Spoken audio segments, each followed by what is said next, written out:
Nyakubahwa First Lady, banyamuryango ba Unity Club Intwararumuri, bayobozi mu nzego zitandukanye, batumirwa bahire mwaramutseho. Ndabashimiye kuri uyu mwanya mu mpaye muri ibi biganiro by'ihuriro rya 17 rya Unity Club Intwararumuri, biri buganire ku ruhare rw'amateka n'indangagaciro z'umuco nyarwanda mu kwimakaza imyumvire n'imitekerereze ihamye. Ni inyobora kiganiro ikwiye muri iki gihe u Rwanda rwatangiye gahunda ya kabiri yo kwihutisha iterambere ndetse n'icyerekezo 2050.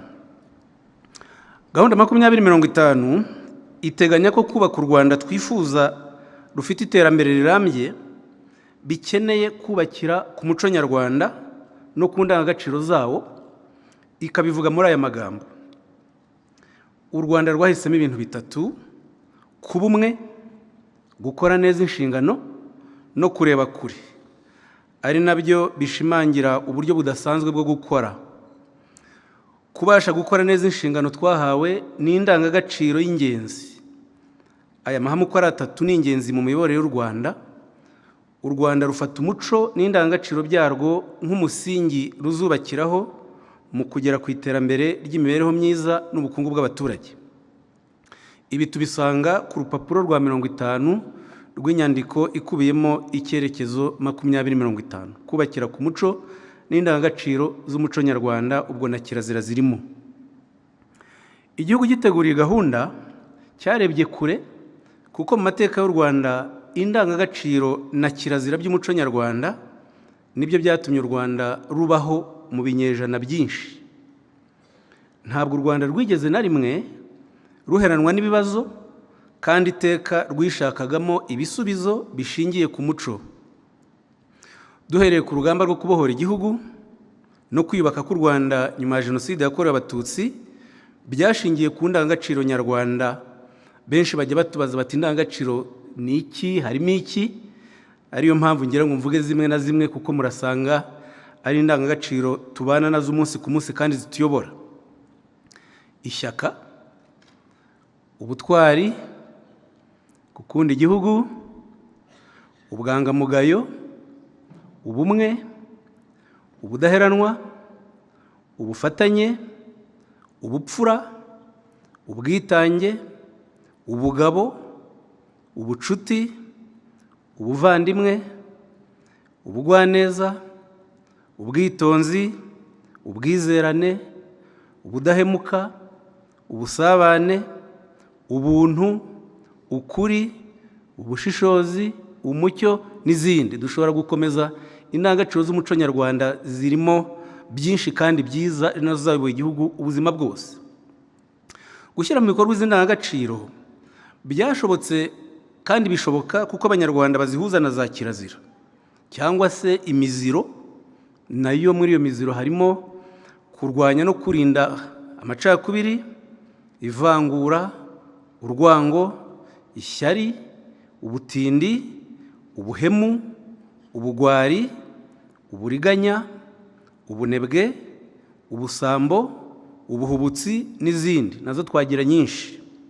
Mu myemerere y'abanyarwanda iyi miziro yari ifite uruhare runini. Uwayirengaga, abakuru murabizi, bavugaga ko yakoze ishyano, bakabyita gutatira igihango, bisobanuye gukora ibidakorwa, ndetse bakemera ko ukoze atyo bitamuhira mu buzima bwe. Niho havuye umugani uvuga ngo utatiye igihango kiramwica.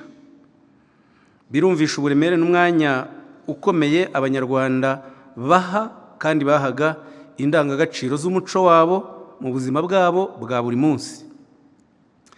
Indangagaciro z'umuco nyarwanda zatumye u Rwanda rukomera ibinyejana byinshi, nabivuze, zashenywe n'ubukoloni n'amadini mvamahanga. Ari naho abanyarwanda bavanye undi mugani ngo kiliziya yakuye kirazira, bashaka kugaragaza uruhare rw'amadini mu gusenya indangagaciro nyarwanda. Ni naho bavanye undi mugani uvuga ngo urumiya rwamize inshuti, bashaka kwerekana uburyo indangagaciro y'ubwangamugayo yazahajwe n'umwaduko w'amafaranga. iyi myumvire igoramye hari abantu batarayireka, hari n'abayikoresha mu guheza abandi mu bukene, ubujiji, ubuhanuzi bushukana, irondabwoko n'ingengabitekerezo ya Jenoside. Nyakubahwa First Lady, kugira ngo iki kibazo ngihuze n'igihe turimo, nagira ngo mvuge ku ngingo z'ingenzi zavuye mu biganiro byakozwe mu kwezi gushize hose mu gihugu Unity Club yitabiriye, hasuzumwa urugendo rw'ubumwe, ubwiyunge n'ubudaheranwa n'inzitizi zibubangamiye. Mu byagarutsweho cyane harimo akamaro ko gukomeza kubaka igihugu tuvana amasomo ku mateka yakiranze no ku muco wacu.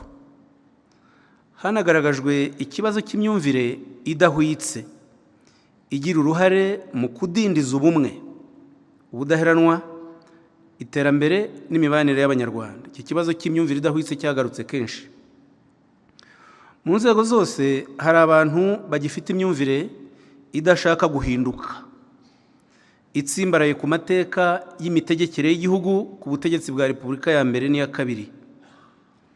Hari abakibona kandi bashyigikiye irondabwoko n'irondakarere byaranze ubu butegetsi, bitewe n'uko iyi politiki y'agatanya yatotezaga bamwe mu Banyarwanda igatonesha abandi. Hari abayivanyemo indonke yabahumye amaso ntibarebe ukuri n'akamaro k'impinduka z'u Rwanda rwa twese.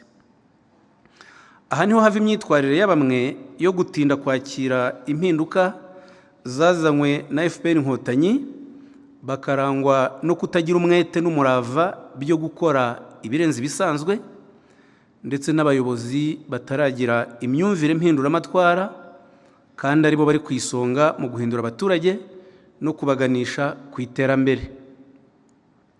Hanagarutswe cyane ku bibazo byagaragaye mu banyamadini bamwe na bamwe ndetse no mu miryango ishingiye ku myemerere.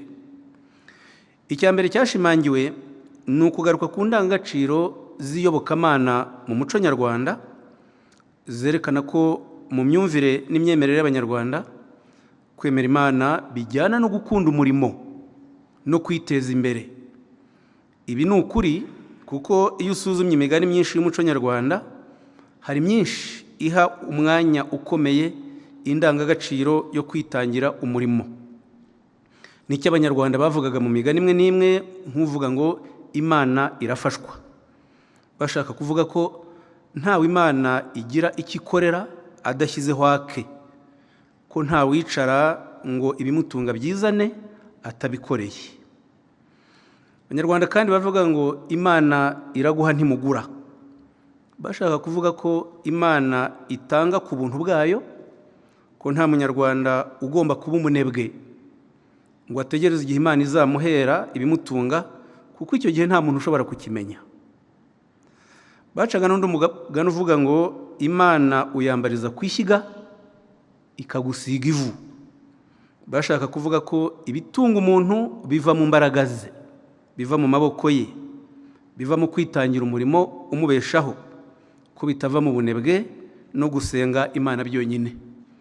Ibi byagarutsweho kenshi mu biganiro tumazemo ukwezi.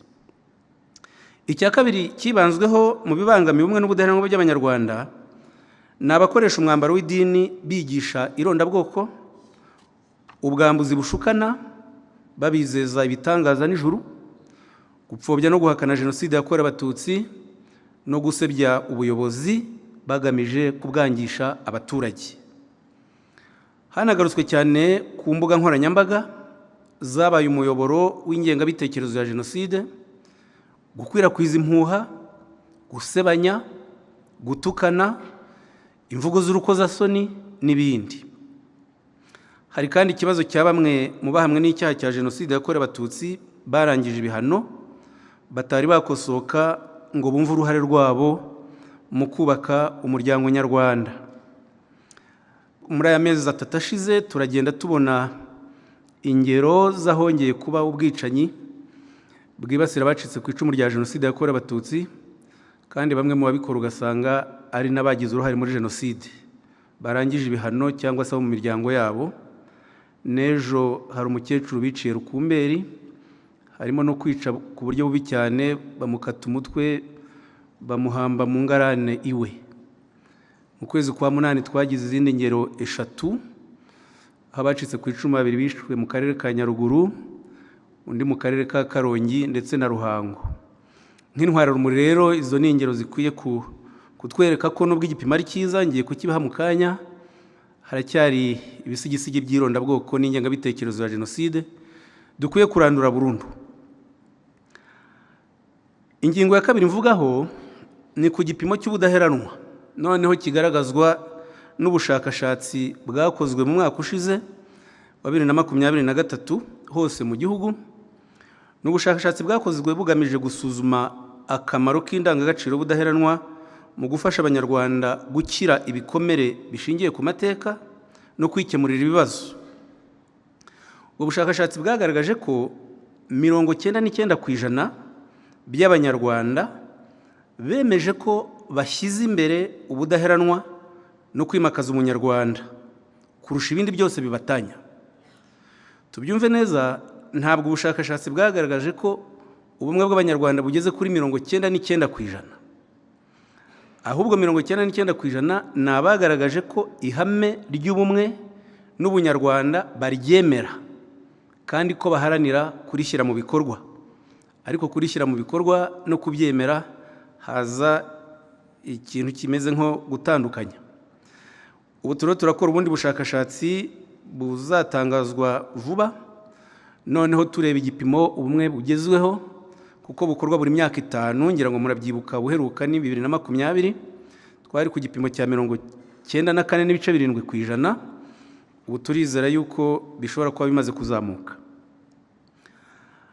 Noneho mu gusobanura uburyo ubudaheranwa bwafashije Abanyarwanda guhangana n'ibikomere by'amateka, muri ubwo bushakashatsi bwo muri 2023 Abanyarwanda bagaragaje ko umunyarwanda ku giti cye igipimo kiri kuri 80%.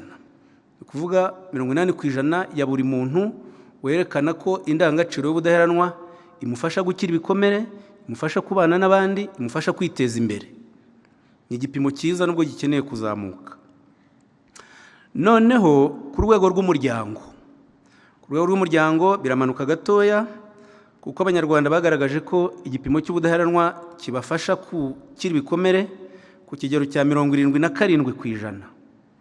Niyo mpamvu tukibonamo za ngero na nyakubahwa Fasileza twibukije mu kanya z'amakimbirane mu miryango. Biragaragaza ko mu miryango hakiri ibikomere abantu batari bafatanya gukira, turi kuri 77%. Ku rwego rwa sosiyete nyarwanda noneho, ni ukuvuga umuryango mugari w'igihugu, igipimo kiri kuri 86%, aho Abanyarwanda bagaragaza ko indangagaciro y'ubudaheranwa ku rwego rwa 86% bidufasha kwiyubaka, kubana, kwiteza imbere no gukira ibikomere. Noneho rero byagera ku nzego z'imiyoborere, Abanyarwanda bagaragaje ko ku gipimo cya 85% inzego z'imiyoborere zubakitse zishingiye ku ndangagaciro y'ubudaheranwa, harimo uburinganire, harimo uburenganzira bwa muntu. Izo zose zikaba ari indangagaciro zibafasha kunoza imiyoborere no kuyibonamo 85%.